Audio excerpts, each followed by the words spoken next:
আমার বডি কি চাউল নাই, মাদ্রাসা মাঝে মাঝে আর কি করে বলি, সময় সময় একেবারে বাস্তব।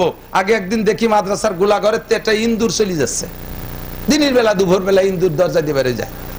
এরপর তো তারা দাবর দিচ্ছে, এই যাই কে ও তো ধরা পড়ে গেছে, বাইরে খাইছে। মনে মনে বুঝি যে ও কয় যে কাকা তোমার গোলায় থেকে লাভ নাই, চাইল নাই। তো আমার মাথায় ইন্দুর দাবায় না খেয়ে চলে যায়, আমার অভাব, এই জন্য টাকা আমি বুঝি নাকি, হাজার হাজার কোটি টাকা বস্তা ভরে ঘরের মধ্যে রয়েছে, একটা টাকার জাকাত দেয় না। ভালো করে মনে রাখো, গরিবের হক লুটে খাইছো। ইন্নামা ইয়াকুলুনা ফি বুতুনিহিম নার, এগুলো পেটের মধ্যে আগুন ঢুকাইছো, আগুনে যা করার দরকার তাই করে ছেড়ে দিছে। এখন বাগা বাগা নেতাকে ধরে ধরে সিগারেট খাওয়ার পয়সাও নাই, হ্যাঁ সিগারেট খাওয়ার পয়সাও পাচ্ছ না, অথচ টাকার জাকাত দিলে এই বিপদে পড়তে না, এভাবে মাইরে খাইতে না। জাকাতটা আবার উসুল করে ভাগ করতে হবে ভালো মানুষ দিয়ে, ভাগ করে কাগে হাতে। আল্লাহু আকবার। মাল্লাম ইয়াকাফিল্লাহ লাম ইয়াকাফিন নাস, যে আল্লাহরে ভয় পায় না, যে আল্লাহকে ভয় পায় না, সে মানুষকে ভয় পায়। যে নামাজ পড়ে না সে কি আল্লাহরে ভয় পায়? আর কথা কয় না রে আল্লাহ। যে নামাজ পড়ে না সে কি আল্লাহকে ভয় পায়? যে রোজা রাখে না আল্লাহরে ভয় পায়? যে হজ করে না আল্লাহরে ভয় পায়? যে ঘুষ খায় সে আল্লাহরে ভয় পায়? যে মদ খায় সে আল্লাহরে ভয় পায়? যে জিনা করে আল্লাহরে ভয় পায়? তো মাল্লাম ইয়াকাফিল্লাহ লাম ইয়াকাফিন নাস, যে আল্লাহকে ভয় পায় না সে মানুষকে ভয় পায় কি করে? মানুষের সব লুটে পুটে খাবে। এই সমস্ত মারিং ম্যানদের হাতে দিয়ে বন্টন করতে গেলে তো যথাযথ হবে না। যথাযথ আমানতদারের মাধ্যমে কাজগুলো করলে সুন্দর হবে। তিনটা প্রস্তাব দিয়েছি, তার ভিতরে একটা হলো নামাজ। একটা কি? নামাজ। এই তিনটে কেন নামাজের কথা কেন বলেছি? নামাজ এই কথা হবে না, নামাজ হলো এমনই একটা তাবিজ, নামাজ এমনই একটা তাবিজ, আল্লাহ নিজে বলেছেন এক তাবিজই সব রোগ সেরে যায়। ইন্নাস সালাতা তানহা আনিল ফাহশাই ওয়াল মুনকার, নিশ্চয় নিশ্চয় নামাজ নামাজিকে খেয়াল করে না। খেয়াল করতেছেন? নামাজ নামাজিকে সকল প্রকার অন্যায় থেকে ফিরায়। কে বলছে? আল্লাহ। মাসে একবার মিথ্যে কথা কয়? বছরে এক যুগ পরে একটা কয়? কোনদিনও কয়? আল্লাহ তাআলা মিথ্যে কথা বলেন না। সেই আল্লাহ বললেন নামাজে অন্যায়কারীকে অন্যায় থেকে ফিরাবে। কাজেই আমি জাতীয় সংসদীয় ভাবে এটা পাশের দাবি এজন্য করছি যে আমরা তো বক্তারা জীবন ভরে ওয়াজ করি, আমাদের ওয়াজ জায়গাতে শুনে উঠে যায়। এখনই আজান দিলে অর্ধেক লোক আইছিলাম একটু ওয়াজ শুনতে, তো আজান দিয়ে ঝামেলায় ফেলাই দিল। এই ওয়াজ শুনতে মজা লাগবে কিন্তু নামাজে মজা নাই। আর সরকারি ভাবে যদি হুকুম দেয়, কয় যে সরকারি ভাবে কি নামাজ এইভাবে পিটাই পড়ানোর হুকুম আছে নাকি? আরে বেটা, হাদিস হলো পিটাইয়া নামাজের হুকুম আমি দেই না, বিশ্বনবী দিয়েছেন। উলামায়ে কেরাম সাক্ষী দেবেন। ক্বালা রাসূলুল্লাহ সাল্লাল্লাহু আলাইহি ওয়াসাল্লাম মুরু সিবিয়ানাকুম বিসসালাতি ওয়া হুম আবনাউ সাবঈ সিনিন, তোমাদের বাচ্চাদের বয়স যখন হবে 7 তখন থেকে নামাজের অর্ডার করো। নামাজের অর্ডার 7 থেকে। কেন? সময় মতো নামাজ পড়তে হলে আগের থেকে প্রশিক্ষণ লাগবে না? 7 থেকে শিখায় নাও।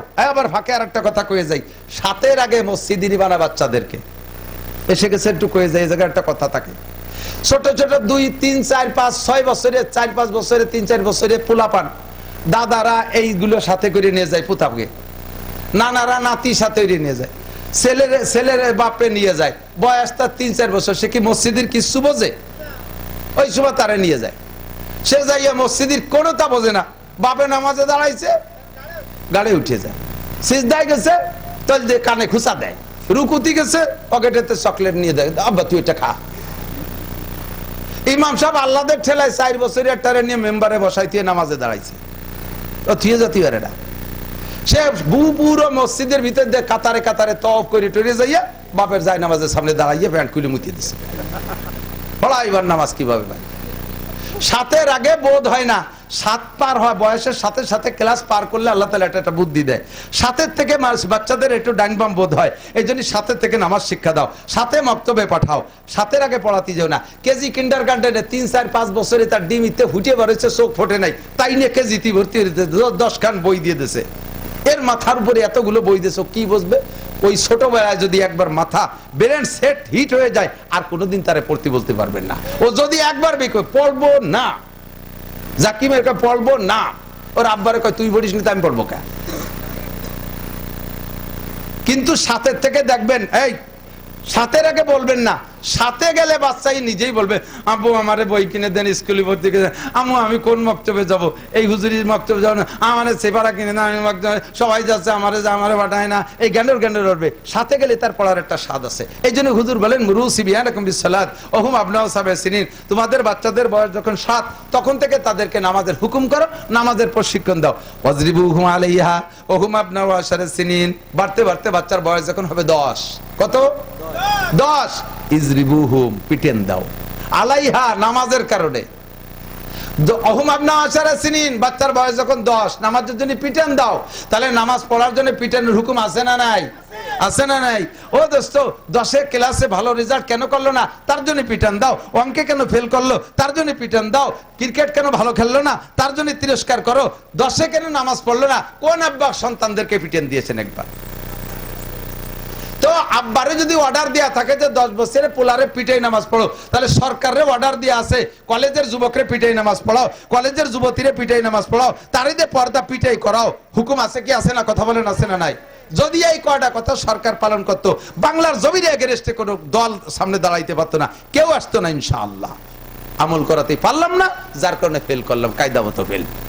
আল্লাহ হেফাজত করুক, করা আমিন। তো আল্লাহ তাআলা আমাদের কোরআন সুন্নাহ অনুযায়ী জিন্দেগি গড়ার তৌফিক দান করে বলেন আমিন। আমরা এবার নামাজ পড়বো তো ইনশাআল্লাহ, শরীয়ত মানবো তো ইনশাআল্লাহ, আমাদের যেখানে যেটা আছে সেটা পালন করবো তো। যে কথা বলতে যে অনেক দূর সরে যাই, বক্তাদের সিস্টেম যেটা কথা এসে গেলে চুটুক বলা লাগে। তো আমাদের ধর্মীয় গ্রন্থের নাম কি? আহা কথা কয় না, লজ্জা পাচ্ছেন, ভয় লাগতেছে। আমাদের সংবিধান বইয়ের নাম কি? কোরআন ছাড়া অন্য কিছু মানি না, মানবো না। বলেন কোরআন ছাড়া অন্য কিছু। কোরআনের সংবিধান সব জায়গা চললে ভালো হবে না মন্দ হবে? আমার হিন্দু ভাইদেরকে একটু পরামর্শ দিয়ে যায়, আসেনি হিন্দু ভাইরা আছে না? কমপক্ষে আওয়াজ তো যাচ্ছে, একটু খেয়াল করেন, এদিক তাকান। যদি কোরআনী হুকুম বাস্তবায়ন হয় কি লাভ হবে জানেন? আমি বলি, আমাদের কোরআনের বিধান হলো মুসলমান যদি ইসলামী হুকুমত হয়, যদি মুসলমান চুরি করে ধরা পড়ে, আস-সারিকু আস-সারিকাতু ফাকতু আইদিয়াহুমা জাযাআম বিমা কাসাবা নাকালাম মিনাল্লাহ, চোর সুন্নি যদি মুসলমান হয় ধরা পড়ে, তাহলে প্রথমবার তার ডান হাতের কবজি কেটে দাও, দ্বিতীয়বার ধরা পড়লে বাম হাতের কবজি কেটে দাও, যাতে আর চুরি করতে না পারে, হাতের কাম শেষ। কিন্তু মুসলিম কান্ট্রিতে মুসলমান যদি কোরআনী হুকুম বাস্তবায়ন করে, তাহলে এই জায়গা সংখ্যালঘু অমুসলমান যদি থাকে, তারা যদি চুরি করে ধরা পড়ে, এই বিচার তাদের না, তারা আমাদের মেহমান, তারা কোরআনী সংবিধান মানে না, কাজেই তারা চুরি করলে তাদের হাত কাটা হবে না, তাদের জন্য শাসনের জন্য অন্য নরমাল বিচার। তাহলে মুসলিম কান্ট্রিতে মুসলমানের চাইতে অমুসলমানরা বেশি সুবিধা পায়, কথা কোন ঠিক ঠিক না? মুসলিম কান্ট্রিতে কোরআনী হুকুম চালু হলে মুসলমানের চাইতে অমুসলমানরা বেশি সুবিধা পায়। দোস্ত 2 নম্বর আরেকটা শুনে নেন, আজ-জানিয়াতু জানি ফাজলিদু কুল্লা ওয়াহিদিন মিনহুমা মিয়াতা জালদা। মুসলিম কান্ট্রিতে কোরআনী হুকুমত যদি চালু হয়, তাহলে মুসলমান যদি জিনা করে ধরা পড়ে, অবিবাহিত যদি জিনা করে, তাহলে মিয়াতা জালদা 100 কোড়া মারো, 100 চাবুক মেরে টান টান করে মানুষের ভিতরে দাঁড়ায় চাবুক মেরে দাও। তবে এই মুসলিম কান্ট্রিতে যদি অমুসলমানরা জিনা করে ধরা পড়ে, তাদেরকে এই চাবুক মারা হবে না। তারা কোরআন মানে না বিধায় কোরআনী হুকুম তাদের উপরে বাস্তবায়ন হবে না, শাসনের জন্য অন্য নরমাল বিচার তাদের জন্য। তাহলে বলেন মুসলিম কান্ট্রিতে মুসলমানের চাইতে অমুসলমানের সুবিধা বেশি না কম না বেশি? যদি আশাইকাতু ইজা জানাজা ফারজুমুহুমা, মুসলমান যদি নারী আর পুরুষ বিবাহিত হয়ে জিনা করে ধরা পড়ে, বিবাহিত, তাহলে ফারজুমুহুমা অর্ধেক মাটিতে পুঁতিয়ে পাথর মেরে শেষ করে দাও। এই বিচার যদি মুসলমান অন্যায় করে, তাহলে এই বিচার। ওই মুসলিম কান্ট্রিতে যদি মুসলমানরা জিনা করে ধরা পড়ে, তাহলে তাদেরকে এই বিচার নয়। তাহলে বলেন মুসলিম কান্ট্রি ইসলামী হুকুমত চালু হলে মুসলমানের চাইতে ওই দেশে মুসলমানরা সুখে থাকবে বেশি, ঠিক না? তাদের ধর্মীয় উপাসনালয়গুলো পাহারা দেওয়ার দায়িত্ব মুসলমানদের, শান্তিতে থাকবেন। এই জন্য আল্লাহর কাছে দোয়া করি, যা হবার হয়ে গেছে, আল্লাহ তাআলা আমাদের একটা বার কোরআনী শাসন দেখার তৌফিক দান করে, বলেন আমিন। কোরআন কেমন চালায় একটা বার আমরা দেখতে চাই না? কথা বলেন চাই না? আল্লাহ তাআলা ব্যবস্থা করে। আমি তো আওয়ামী লীগ সরকারে থাকতে বলছি, আমার এই কোরআনী সংবিধান আওয়ামী লীগ সরকার পালন করুক, আমি সারা বাংলাদেশ থেকে ভোট কালেকশন করে দেব, সারা বাংলাদেশ থেকে ভোট এনে দেব, এদের হাত থেকে কোনোদিন হুকুমত ছুটবে না। কিন্তু কথা মানে কার কথা কে খায়? কোরআনের মধ্যেও সমস্যা আছে, জোরে কর না নাউজুবিল্লাহ। আস্তাগফিরুল্লাহ। আরে এ কথা আইসে গেলে তো একটু কষ্ট হয়ে যাচ্ছে আপনাদের না? আরেকটা কথা বলবো, আরেকটা কথা বলে নেই। দেখেন কোরআনের মধ্যে সমস্যা না সমাধান। কয় কি কোরআনে বাক করছে বাপের সম্পত্তি পরিত্যক্ত সম্পত্তি ছেলেতে পাবে দ্বিগুণ, মেয়েতে পাবে অর্ধেক। ছেলে ডবল, মেয়ে অর্ধেক। এই আল্লাহকে এইটা কি ইনসাফি বন্টন করছে? একই বাপের সন্তান, ছেলেটাও বাপের মেয়েটাও বাপের। সেই জায়গা আল্লাহ এই কথা কৃষ্ণ তোরা মেয়েটারে আল্লাহ তাআলা সে তো অবুলা বানাইছে, দুর্বল, তারে আরো দ্বিগুণ দিয়ে ছেলেটারে অর্ধেক দেওয়া উচিত ছিল। আল্লাহ এই জায়গা ঠিক করে নাই। এই কথা পড়িয়ে আমাকে এক নেতা কয় কোরআনেও সমস্যা আছে। তোমারে আমি চোখে আঙ্গুল দিয়ে ধরাই দেই, মেয়েরে আল্লাহ তাআলা জিতেইছে, ঠগাই নাই। মেয়েকে জিতেইছে, ঠগাই নাই। এদিক তাকান, বাপ মারা গেছে, দুইটা ছেলে মেয়ে থুয়ে গেছে, ছোট্ট একটা সংসার দিয়ে আমি হিসাব দেই, ছোট্ট একটা অর্থ দিয়ে আমি হিসাব দেই। বাপ মারা গেছে, দুইটা ছেলে মেয়ে, মা বাপ দুইজনই চলে গেছে, দুইটা ছেলে মেয়ে রয়েছে, বিবাহ শাদী হয় নাই কেরি, কেবল তারা অ্যাডাল্ট হয়ে উঠছে। ভাইটা বড়, বোনটা ছোট। ভাইটা ভ্যান চালায়, বাপে জমি রেখে গেছে মাত্র 3 কাঠা, বিটের জমি 3 কাঠা, 3 কাঠা জমি। কাঠা কয়তো এদিক। শরীয়তের বন্টন হিসেবে আল্লাহর দেয়া বিধান, কোরআনী সংবিধান হলো এই 3 কাঠা জমির ভাইতে পাবে 2 কাঠা, বুনে পাবে।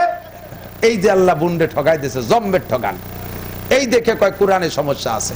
এদিক তাকান, বুন্ডারে বিয়ে দিতে হবে। বিয়ে কে দেবে? মা বাপ তো নাই, ভাই দেবে না।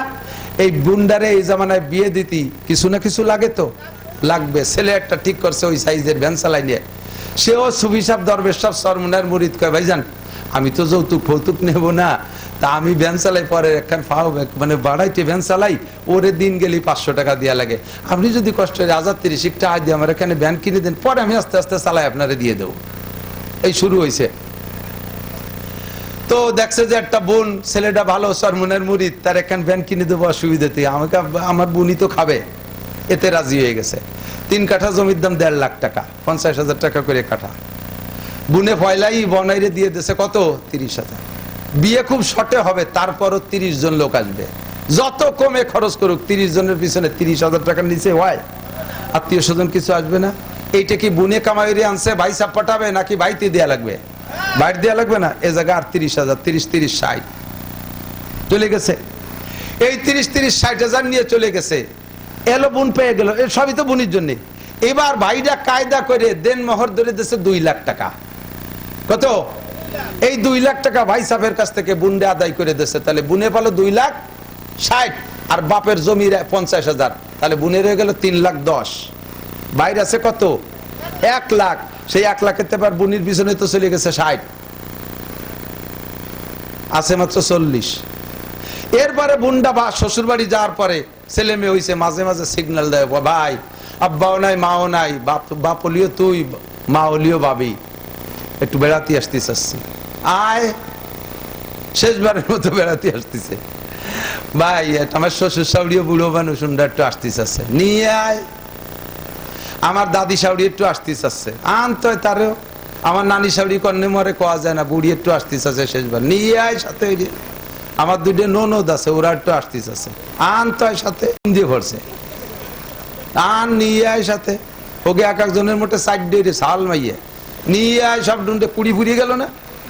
আয় নিয়ে 3 দিন বসে এই মরা ভাইটারে ডলিয়ে খাইয়ে লাস্টে যার সময় অবদার ওই পাশে ডেকে নিকে, ভাই এরা তো আর কোনোদিন আসবে না, আর খালি হাতে নৌতো মতো একটু না দিলি কেমন হয়? ভাই ফেলাই কান্দে দিচ্ছে, বুন্ডি লাস্টে ভ্যান খান বেছে 3 দিন তোকে খাইছে, নৌতো দেবো কি দিয়ে? পরের একটা বহন বছর বর্গা ফালতো, তাই নিয়ে আটে নিয়ে বেশিয়ে সে নৌতো দিয়ে পাঠাইছে। নিয়ে গেল কি পরিমাণ, বাইরে থাকলো কি কন্ত? আল্লাহ বলে বাইরে জিতেছে, বুন্ডে ঠগাইছে। আল্লাহর কোরআন কত সুন্দর। মহিলাদের খালি পাওনা, স্বামীর কাছ থেকে পাবে 2 আনা সম্পত্তি, দেনমোহর পাবে, ছেলে মল্লি পাবে, ও জায়গা থেকে আরো পাবে, খালি পাবে আর পাবে। এদিকে বাপের বাড়ির থেকে পাবে, বাইর সম্পত্তি থাকলে পাবে, বিভিন্ন ভাবে খালি পাবে আর পাবে। আজীবন এসে বাপের বাড়ি ভাই বাড়ি বসে খাবে, আর বাইর খালি যাইতেই তাহলে থাকবে। ওদিকে বাইর বিয়ে কিন্তু বাকি রয়েছে। সে বিয়ে হতে গেছে, সে জায়গা তার 2 লাখ টাকার দেন মর ধরাই দিছে, সে জায়গা তার বাজার করে গাট করে জাতি গুটি খানিক লাগছে। লাস্টে সে করবে কি, যাইয়ে বেড়াকের থেকে 50,000 টাকা হালাল ভাবে উঠই। আল্লাহর কোরআন কত সুন্দর। কথা বলেন, কোরআন সংবিধানের চাইতে ভালো সংবিধান হতে পারে? এইটা যদি বাস্তবায়ন হয় তাহলে সব জায়গায় শান্তি পাওয়া যাবে, সব জায়গায় শান্তি পাওয়া যাবে। আমরা গোপালগঞ্জ উলামা পরিষদ আছে, আমাদের জিলাওয়ারি উলামা পরিষদ আছে। এটা কি কোটালীমার টুঙ্গিপাড়া? কোটালীপাড়া, কাছাকাছি টুঙ্গিপাড়া কোটালীপাড়া। আমরা পুরো 5 থানা মিলে উলামা পরিষদ। আমি সদর থানার সভাপতি, আমাদের জেলা উলামা পরিষদের সভাপতি কাশিয়ান হুজুরি জামাই, সদস্য সভাপতি নাতে জামাই মাহমুদুল হাসান শাহ হুজুর দামাত বরকাতুম। আমরা উলামা পরিষদের পক্ষ থেকে মাঝে মাঝে আপনাদের কাছে এই ধর্মীয় বিষয়গুলো প্রশিক্ষণের জন্য বিভিন্ন, যেমন মানুষ মাটি দিচ্ছেন, সুন্নতি তরিকায় মাটি দিচ্ছেন না, সুন্নতি তরিকায় মাটি দিচ্ছেন না, কবরে রাখতেছেন, বলতেছেন তাজা খাড়া মিথ্যে কথা। সুন্নতি তরিকা কি? কবরটা হবে এমন সিস্টেমে যে লাশটারে পুরো কাট করে শোয়ানো যায়, পুরো কাট করে ডান দিক কাট করে কিবলা মুখে শোয়ানো সুন্নাত। আমরা শীত করে শোয়াইয়া মরা মানুষটারে গাল মুড়াই দিয়ে ওই দিক ফিরে দিই। অথচ সুন্নতের খিলাফ করে দোয়াটা পড়লাম কি? বিসমিল্লাহি ওয়া আলা মিল্লাতে রাসূলিল্লাহ। আল্লাহ নবী কয় তুমি তাজা খাড়া মিথ্যে কথা যা কইছো শোয়ানোর দরকার ছিল ডাইনকা তুই শীত করে শোয়াই ওরে গাল মুড়া দিয়ে আল্লাহ মিল্লাতে রাসূলিল্লাহ সোর আর ফিরে কবিরা। এই আমরা উলামা পরিষদের পক্ষ থেকে আপনাদেরকে মানুষ দাফন করা, গোসল করানো, কাফন পরানো, জানাজা পড়ানো, নামাজ হাতে ধরে প্রশিক্ষণ দেওয়া। নামাজ পড়তে পারেন কয়জনে? নামাজ তো সবাই পড়েন। নামাজের ইন্টারভিউ নিলে 99% পাবলিক ফেল করবেন। নামাজের ইন্টারভিউ নিলে আমরা পরিষদের পক্ষ থেকে আপনাদেরকে যদি এরকম প্রোগ্রাম দিয়ে দিয়ে মাঝে মাঝে আসি, আপনারা আসবেন না ইনশাআল্লাহ? শিখাইলে শিখবেন না ইনশাআল্লাহ? এটা হলো মুসলমানের দায়িত্ব, উলামায়ে কেরামের দায়িত্ব। যে কথা বলতে যে সরে চলে গেছি, তাহলে আমাদের সংবিধান বই আল কোরআন, বলেন কি? এটা সব কিছুর সমাধান দেওয়ার ক্ষমতা রাখে কি রাখে না? পুরো দেশকে চালানোর ক্ষমতা রাখে কি রাখে না? আমার আপনার সব কিছু করার ক্ষমতা আল্লাহ কোরআনের মধ্যে আল্লাহ তাআলা দিয়েছে। এই কোরআন 30 পারা, কয় পারা? 6666 আয়াত। সূরা বিন্যাস হয়েছে 114টা, 114টা পারা 30। আমি তার ভিতরে থেকে এই ওয়াজের দিক যাই নাই কিন্তু এখনো। আপনাকে তো কষ্ট হয়ে যাচ্ছে। বছরের শুরু তো আপনারা অনেকেই কইছেন নাসির হুজুরের না আনলি পারার মাহফিলি দেব না। কাজেই আমার সেই আগে পিছে কাজা কাফারা সব পুরো হতে হবে না। আল্লাহ এই জন্য একটু বেশি ওয়াজ করবো, রাগবেন না তো? তবে ইনশাআল্লাহ অল্পক্ষণের মধ্যে ছেড়ে দেব। এই 114 সূরার ভিতরে 30 পারার ভিতরে 21 নম্বর পারা, তার ভিতরে একটা সূরার নাম সূরা লুকমান। সূরা লুকমানের 2য় পৃষ্ঠার থেকে 2য় রুকু থেকে আমি 2টা আয়াত পড়ছি। সূরাটার নাম সূরা লুকমান। এদিক আদম নামে কোন সূরা কোরআন শরীফের ভিতরে নাই। অনেকের নামে আছে, ইব্রাহিম, সূরা ইব্রাহিম আছে, সূরা নূহ আছে, জি, সূরা মুহাম্মদ আছে, আমার নবীর নামেও সূরা আছে। আবার বড় বড় জলিলুল কদর সাহাবী আবু বকর, উমর, উসমান, আলী, তালহা, জুবাইর, বিলাল, আম্মার, সোহেব, হাসান, হুসাইন, ফাতেমা, আয়েশা, খাদিজা, রহিমা, এনাদের কেন নামে সূরা নাই। ফাঁকে যাইয়ে আল্লাহ তাআলা কি ভালোবেসেছেন আল্লাহ জানে। একটা লোকের নামে একটা সূরা, যেই লোকটা এই নবীর উম্মত না, কিয়ামত পর্যন্ত আর আসবে না, উনি বেশ আগের মানুষ, এই লোকটার নামে একটা সূরা নামকরণ হয়েছে সূরা লুকমান। লোকটা কেমন লোক? এই লোকটার হালকা একটু পরিচয় দিয়ে 2টা কথা বলে শেষ করে দেবো, দোয়া করে দেবো। খুব মজার কথা, এদিক থাকা। লোকটার নাম লুকমান। আপনারা জানেন লুকমানে হাকিম। লুকমানে, লোকটা খুব হ্যান্ডসাম বডি ফিগার ওয়ালা লোক না। লোকটা নায়কের মতো, সালমান শাহর মতো খুব চেহারাওয়ালা মানুষ না। মক্কা মদিনা ওয়ালাদের মতো উজ্জ্বল চেহারাওয়ালা মানুষ না। লোকটার বংশ পরিচয় দিতে গেলে পাওয়া যাবে উনি হাবশি গোলাম। চেহারার কাটিং আর কোয়ালিটি এত বিশ্রী, এত বেকায়দা, যা বলতে গেলে মনে হয় অতিরঞ্জিত হয়ে যায় নাকি, ভয়তে বলতেও ভয় লাগে। শুধুমাত্র এতটুক, হুজুর নিজেই বলেন যে 3টে কালো মানুষ লক্ষ লক্ষ ধলা মানুষের চাইতে দামি। 3টে কালো মানুষ লক্ষ লক্ষ ধলা মানুষের চাইতে দামি। একটা মানুষ হলো বিলাল, একটা মানুষ হলো লুকমানে হাকিম, আর একটা মানুষ বিলাল হাবশি, আর একটা মানুষ হলো মাহজা রাদিয়াল্লাহু তাআলা আনহু। হযরত মাহজা হাবশি গোলাম ছিলেন হযরত ওমর রাদিয়াল্লাহু আনহুর আজাদ করা গোলাম, আর বিলাল হাবশি উমাইয়ার গোলাম ছিল, আবু বকর কিনে তারা আজাদ করে দিয়েছে।